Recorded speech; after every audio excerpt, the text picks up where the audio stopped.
அஸ்ஸலாமு அலைக்கும். இன்னைக்கு நான் வந்து ரபியா குக்கிங்ல வந்து என்ன செய்யறேன் அப்படின்னு பாத்தீங்கன்னா, ஒரு வெங்காய தொக்கு தாங்க செய்யறேன். இந்த வெங்காய தொக்கு வந்து இப்ப நிறைய இடத்துல வந்து கிளைமேட் வந்து மாறிட்டு இருக்குது. அதாவது மழை காத்து எல்லாருக்கும் கிளைமேட் மாதிரி சளி இந்த மாதிரி காய்ச்சல் இருக்குது. அந்த மாதிரி இருக்கிறவங்களுக்கு இந்த மாதிரி குழம்பு வச்சு சாதத்துல போட்டு சாப்பிட்டா ரொம்ப சூப்பரா இருக்கும், ரொம்ப நல்லா இருக்கும். இப்போ இந்த குழம்பு வைக்கிறதுக்கு தேவையான பொருட்கள் வந்து பார்த்தலாம்.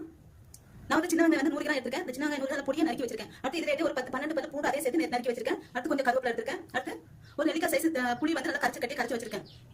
அடுத்து வந்து 1 ஸ்பூன் மிளகு, 1 ஸ்பூன் ஜீரகம், 1/4 ஸ்பூன் கடுகு, 1/4 ஸ்பூன் வெந்தயம், ஒரு 6-7 பல்லு பூண்டு, ஒரு 1/4 ஸ்பூன் மஞ்சள் தூள், அடுத்து வந்து ஒரு 6 சின்ன வெங்காயம். இப்போ இது எல்லாத்தையும் இந்த சின்ன வெங்காயம், இந்த மிளகு, சீரகம் எல்லாத்தையும் நல்லா வதக்கிட்டு அரைக்கணும். இப்போ இது எல்லாத்தையும் எப்படி சேர்த்து சொல்லிட்டு பார்க்கலாம்.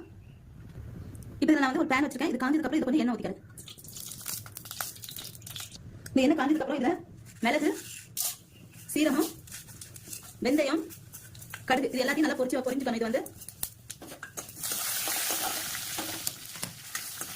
அடுத்து இதுல வந்து சின்ன வெங்காயம் முடிச்சு வச்சுக்க அதை போட்டுக்கிறேன்.